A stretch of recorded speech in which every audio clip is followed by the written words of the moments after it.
Hola amigos, hoy hablamos de una novela publicada por Coleman Ediciones titulada Amnélica y damos la bienvenida a su autor Sergio Barragán. Buenas Sergio, ¿cómo estás? Buenas, buenas Adolfo. Pues aquí contento de que me entrevistes, la verdad. Me alegra mucho que seas tú el que me entreviste. Bueno, pues es un honor para nosotros porque vamos a hablar de una obra fantástica. Para mí es fantástica. Fantástica además en dos sentidos, por su calidad y también porque resuma fantasía. ¿Cómo se te ocurrió escribirla? Pues mira, llevaba tiempo escribiendo relatos, como bien sabes, Adolfo, además, y se me ocurrió decir qué tienen en común la mayoría de mis relatos, y la mayoría de mis relatos sucedían en casas, y en la mayoría de mis relatos sucedía algo fantástico o algo no tan racional o lógico, ¿no? Y entonces tenía pensado un sitio del que escribir historias en el que había ciertas particularidades, ¿no? Y dije, pues ya lo tienes, escribe relatos que sucedan en ese sitio que se me había ocurrido, y que todos los relatos o la mayoría sucedan en casas, y aprovecharme también de que en relatos, unos relatos y otros se conecten, ¿no? Que de repente aparezca en un relato un protagonista de otro relato, o que se crucen con otros personajes o aparezcan otras casas, ¿no? Que haya cierta conexión, aunque todos los relatos sean independientes y funcionen por sí mismos, ¿no? Entonces, esa era mi intención, ¿no? Voy a escribir sobre un sitio y voy a escribir tantos relatos como se me ocurran sobre ese sitio. Hasta que llegó un momento que dije, ya creo que he terminado de escribir del Valle, ¿no? El sitio que me inventé era el Valle, con ciertas características peculiares, y todos los relatos suceden ahí. Y un poco es eso, ¿no? Escribir sobre algo, y en este caso se me ocurrió escribir sobre un sitio, ¿no? Y sobre los habitantes de ese sitio, ¿no? Que son los vallenses, que los llamé yo, ¿no? Porque viven en el valle. Y nada, a partir de ahí salió, empecé a escribir, y bueno, al final me salieron 32 relatos del Valle, ¿no? Que forman el libro de Andélica. Pues cierto que sucede en un valle. A mí, para empezar, me ha recordado a unos escritores geniales.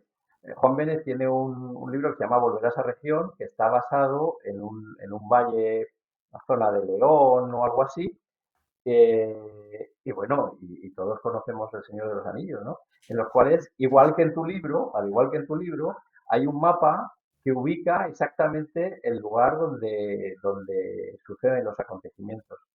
Me parece que es algo metaliterario, pero que, digamos, define muy bien cómo eres tú. Yo creo que no solamente te trabajas cada uno de los relatos, sino que además eres capaz de conectarlos entre sí y ubicarlos en un universo. Es decir, has creado un universo propio. Creo que tiene mucho mérito. Hombre, Es con verdad con que, la es verdad, distancia del Señor de los Anillos, hay que reconocer lo que hay que reconocer, y no siendo tan fantástico, ¿no? Al final, mis protagonistas son personas todas, y les pasan algo, y siempre hay algo fuera de lo real, ¿no? Pero no es tan fantástico, o no puedo decir que Amnélica es un libro de fantasía pura, ¿no? Tal vez realismo mágico, bueno, no sé, me lo han dicho alguna vez, pero tampoco quiero decir etiquetarlo, ¿no? Al final para mí es un realismo con ciertas alteraciones de la realidad, por así decirlo.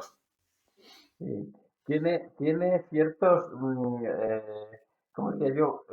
Ciertas cavernas, ciertos lugares por los que se escapa un poco la realidad, ¿no? Eso Suceden es. en casas, pero por los que hay agujeros por los que se escapa la realidad. Bien Eh, definido, me ha gustado. sí.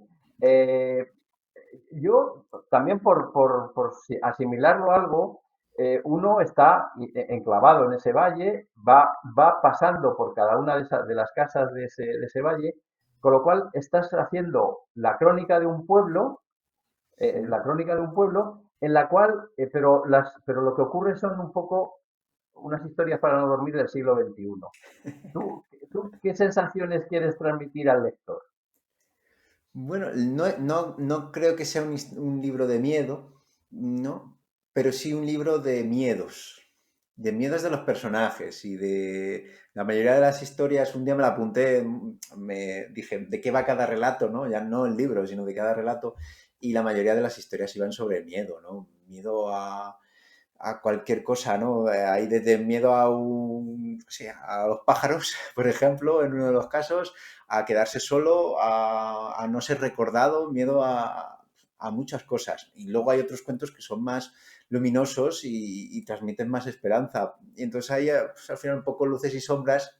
A lo mejor hay más sombras que luces, ¿no? En cuanto es más negativo que positivo, ¿no? O hay más miedos que esperanzas, pero no era mi intención, no había una intención clara, ¿no? Yo quería escribir de un sitio y con ciertas características y lo que me viniese. La verdad no me propuse, voy a escribir sobre esto. Al final escribo sobre muchas cosas y sobre la vida, sobre las cosas que encubierta a lo mejor me pueden preocupar, ¿no?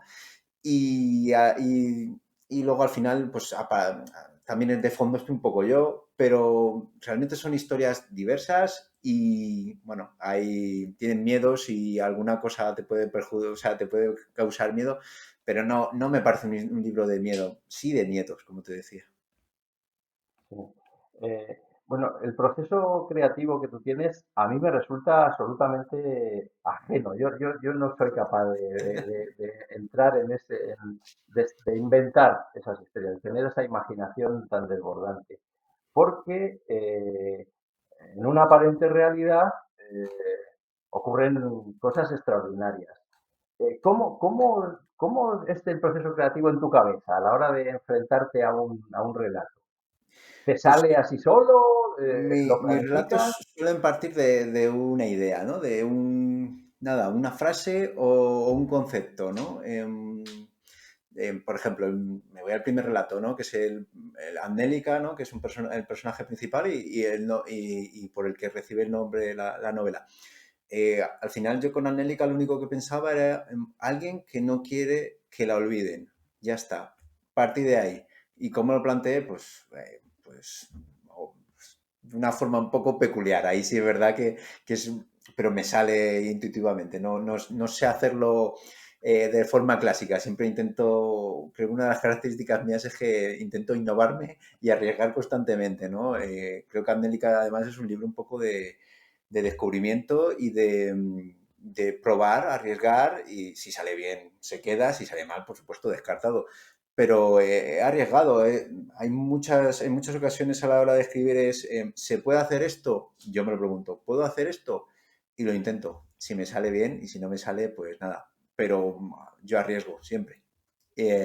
Salga bien o salga mal. Yo tiro por el riesgo en lo literario, también te digo, en la vida no, pero a la hora de escribir, ¿por qué no? Si puedo escribir, yo qué sé, uno de los relatos sigue la secuencia de Fibonacci, que es algo matemático, que a mí la gente a lo mejor no lo ve ni nada, pero eh, dije, ¿se podría escribir siguiendo una secuencia Fibonacci? ¿Tendría sentido? Etc, etc. Y salió bien y funcionó bien, y es un relato que funciona bien, y cuando a la gente le explico, oye, es que sigue la secuencia Fibonacci, ¿no? Que tiene relación con la proporción áurea y con el uno 2 3 5 8, ¿no? Que la suma de los dos números anteriores suma al siguiente y que cada párrafo sigue esa secuencia, el número de puntos que tiene cada párrafo sigue esa secuencia.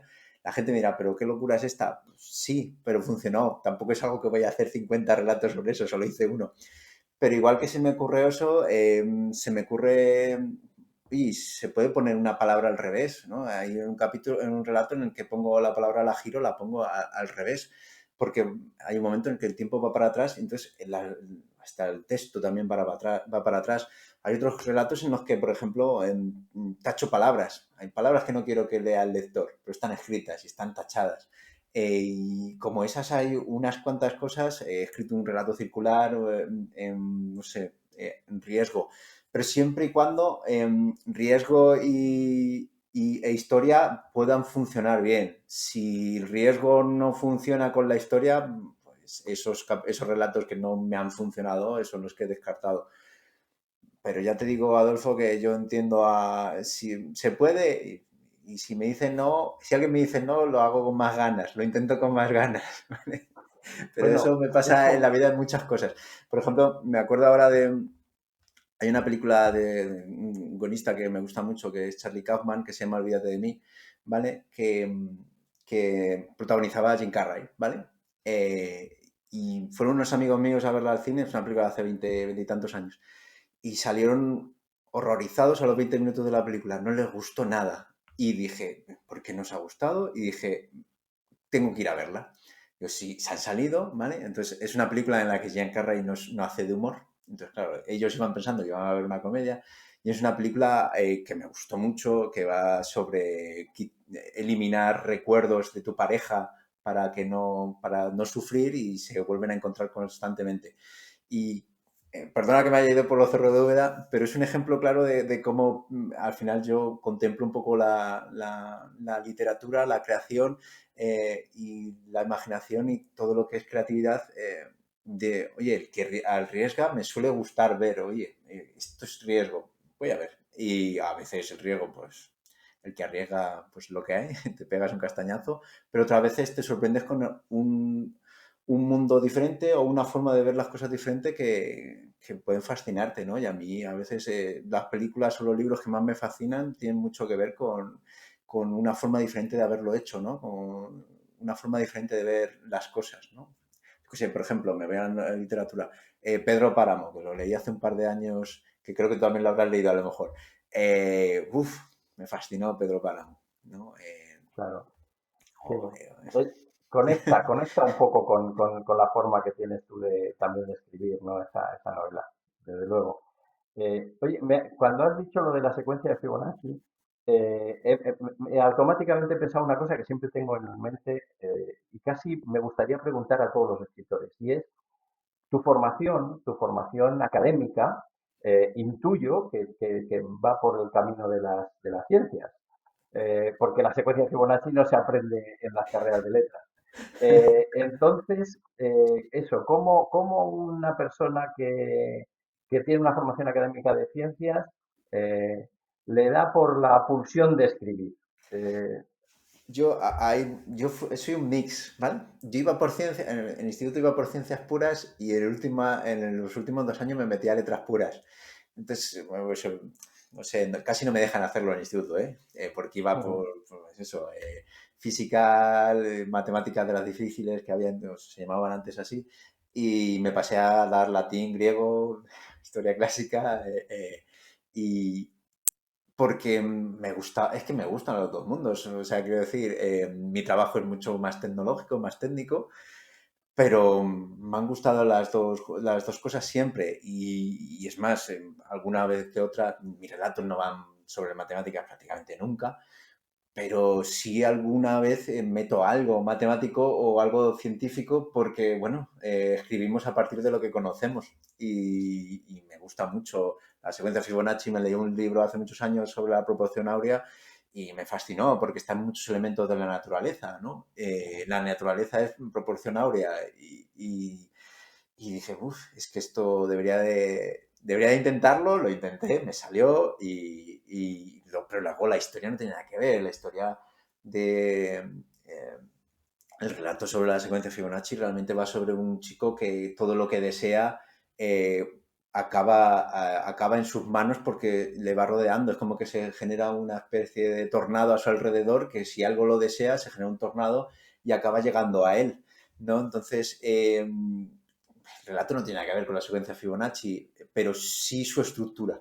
Y ahora estoy escribiendo una novela y sí que hay un pequeño capítulo en el que hablo sobre algo matemático, pero lo hago como referencia, no como parte de la historia y es un detalle, no, un detalle muy pequeño de una novela por ahora que me está quedando muy larga, pero no sé, creo que si sigo escribiendo seguirán apareciendo curiosidades matemáticas o científicas o tecnológicas, no sé, es seguro. Mira, la proporción, las caracolas tienen la proporción áurea. Por ejemplo. Y yo creo que también tus trabajos también tienen o tú, como afrontas tú los trabajos tienen la proporción ahora, porque haces un tirabuzón y un triple salto y un mortal De manera que hay esa espiral que provoca la proporción áurea. Oye, y ahora me he acordado, hay un refrán que dice que lo que la naturaleza no da, Salamanca no lo presta. ¿Cómo ha contribuido en tu obra ser alumno de la Escuela de Escritores de Getafe? Creía que me ibas a decir cómo ha contribuido en mí Salamanca, porque mi madre es de Salamanca, ahora de un pueblo de Salamanca, o sea que digo, ya, no sabía que sabías que vengo de por ahí, de un pueblo de Salamanca. Hombre, pues mira, formarse a nivel literario, ¿no? Si alguien escucha esto y quiere escribir, yo le aconsejo que se forme por dos motivos. Uno, para saber los errores que cometes, porque cometes seguro, si nunca te has formado a la hora de escribir, cometes errores inconscientes. Dos, y segundo, por convertir escribir en un ritual, en algo en una especie de obligación que te va a gustar. Porque si te gusta contar historias, ¿no? O sea, escribir o contar historias, no sé, pintar, dibujar, no sé, escribir cómics, me da igual. Si te gusta contar historias, si entras en una escuela en la que estás semana tras semana escribiendo, cada vez vas a tener menos miedo a la página en blanco, ¿vale? Yo no la tengo miedo. Yo sé que hay muchos escritores que le tienen miedo a la página en blanco, pero yo es que hace mucho que no me topo con ella. ¿Vale? Entonces, pues yo encantado, que siga muy lejos de mí. Pero creo que una escuela en la que todas las semanas escribes, en la que todas las semanas tus compañeros te comentan y hay un profesor que te dice bien, mal, esto tienes que corregirlo, tal. Ese momento que tú lo conoces bien, Adolfo, de cuando terminas de leer un relato en una clase y la reacción o la no reacción, ya ves si funciona o no funciona, ¿no? Si el silencio, a veces un silencio detrás de una lectura es bueno y a veces es malo. Entonces depende de muchas cosas. Y entonces muchas veces vas leyendo, cuando lees en voz alta, vas leyendo y vas viendo si está funcionando o no está funcionando según vas leyendo, ¿no? Y es bonito. Y luego nosotros, ¿no? Aquí en la Escuela de Getafe, Escuela de Escritores de Getafe, gracias a Adolfo Gilaberte, ¿no? Que hay que mencionar a Adolfo, por supuesto, ¿verdad, Adolfo? A tu tocayo. Genera una comunidad y una unión y unas amistades que sobre algo eh, y te conocen los demás personas te conocen por lo que escribes, ¿no? A partir de tu creatividad, que es algo también muy chulo y luego tienen muchas cosas en común, ¿no? Somos personas de diversas edades, de diversas procedencias, con historias muy diferentes que nos une la creatividad, yo creo, ¿no? Las ganas de contar cosas y eso es muy bonito. Entonces, yo a todo el que quiera contar algo, de verdad, que se una a una comunidad que cuente cosas y en las que se sienta cómodo, que la va a encontrar o cómoda. Y poder contar lo que quieres, es muy bonito, ¿no? El ser capaz de escribir o de lo que sea, de pintar algo que en tu cabeza estaba, transformar lo que hay en tu cabeza en una realidad, es una cosa muy chula. Sí, y luego adquirir la disciplina de tener que presentar un texto que hace que no solo que pierdas el miedo, sino también que cojas carrerilla para poder escribir. Coges músculo, te das Sí, cuenta de que eres capaz. Llevas tanto, sé, yo llevo 4 años escribiendo seguidos, prácticamente todas las semanas escribiendo durante los últimos 4 años, y a veces te sientas delante del ordenador y dices, uff, venga, a ver qué tengo que contar. Venga, pero yo en cuanto escribo las dos primeras frases ya es pim, pim, pim, pim, pim, pim, pim, y cuesta arrancar, pero más cuesta dejar de escribir cuando te has puesto, por lo menos a mí, ¿eh?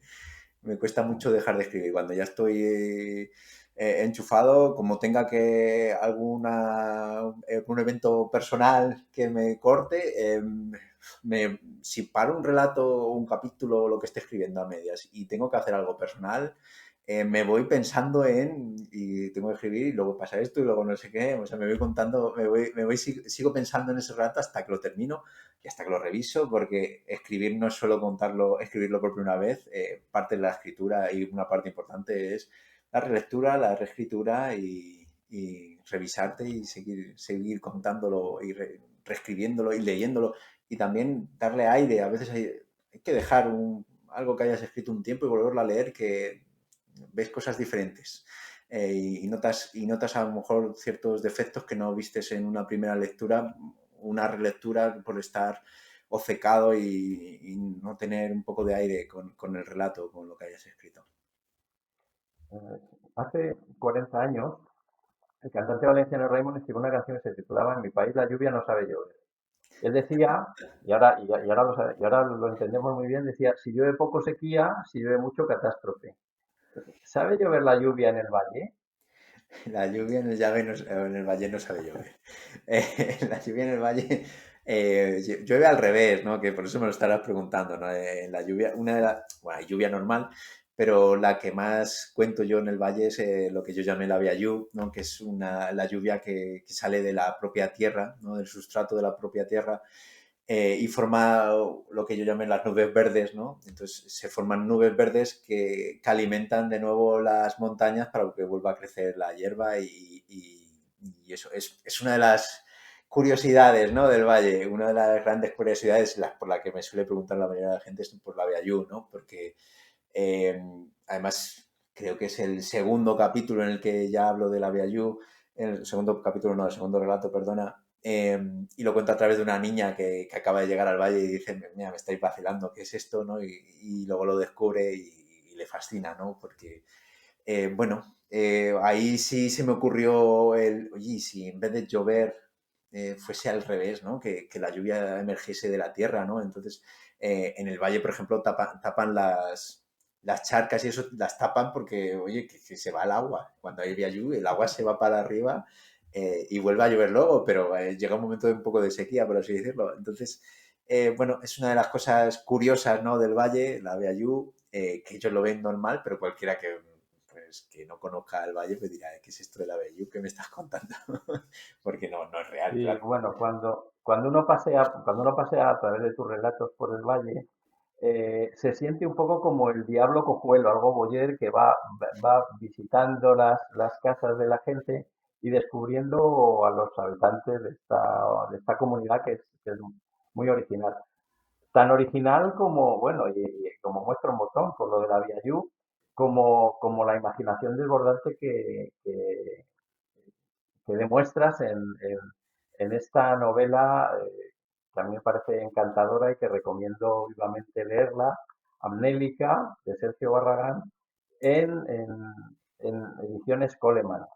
Pues muchísimas gracias, Sergio, por habernos acercado a tu libro y por mostrarnos un poco un camino tan original como el que tú tienes, ¿no? Eh, Cualquiera, es proponérselo. Yo siempre lo digo a cualquiera, es proponérselo. Escribir y contar historias es proponérselo. Y yo, Adolfo, pues gracias por haberme invitado, gracias por haberme entrevistado. Me hacía mucha ilusión, te lo dije el otro día. Y bueno, pues cuando queráis, yo estoy aquí. bueno, pues a vosotros amigos os veo próximamente. Hasta luego. Hasta luego.